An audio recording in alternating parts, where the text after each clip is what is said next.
This video is for those finishing their float on the Buffalo National River and need to cross the White River for their takeout. You basically have three options for takeout. Buffalo City by far is not your best option, basically for two reasons. Your first reason is because it's public parking, so if you're parking overnight or multiple nights, you're parking at your own risk. The second is the fact that you're having to paddle up the White River, which is difficult if they're running little to no generators, but impossible if they're running more. Ship's Ferry is by far the easiest route, since you just continue on down the White River for about another 6 miles. It'll add more time onto your float, so take that into consideration. And again, it's public parking. Riley's Outfitter is my main takeout for many reasons. First and foremost, they're a great group of people, but we'll get back to that. Crossing the White River to Riley's is the quickest takeout. There's two options, depending on how many generators they're running.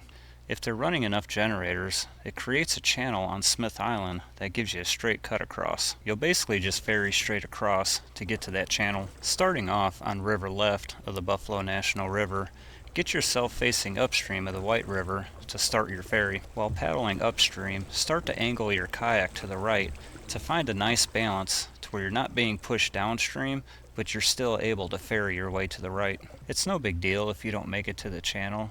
Just get to the island and drag your kayak up. Once you've made it across to the channel, the hardest part is done. Because of this channel, I find it easier getting to Riley's when they're running enough generators to create it. It keeps you from having to go around the island. The final step is the last crossing to the ramp. Like the first crossing, just point upstream and work your way across. The current on this side of the island normally isn't as strong. If they're running little to no generators, you'll have to go around the island on the upstream side. You can either cross right away and drag your kayak up and around, or you can paddle up the White River along the edge here as long as there's enough water. Your first obstacle is getting around this tree. You can go over, under, or around, depending on the water level. You'll want to hug the edge of the river here and paddle up as far as you want to. You can always cut across at any time. The further up you paddle, the less you're going to have to drag your kayak when you get to the island.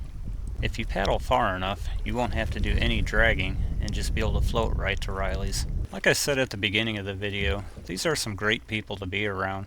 The kind of people that I'm honored to have represent our area. They don't charge anything for parking, even if it's multiple days. You're parking next to their home, so you can't beat the security, especially compared to public parking. They do charge $5 per kayak to use their ramp, but they have it capped at $25. So if you have a party over 5, the rest are free. I hope this video has been helpful for people planning their trip.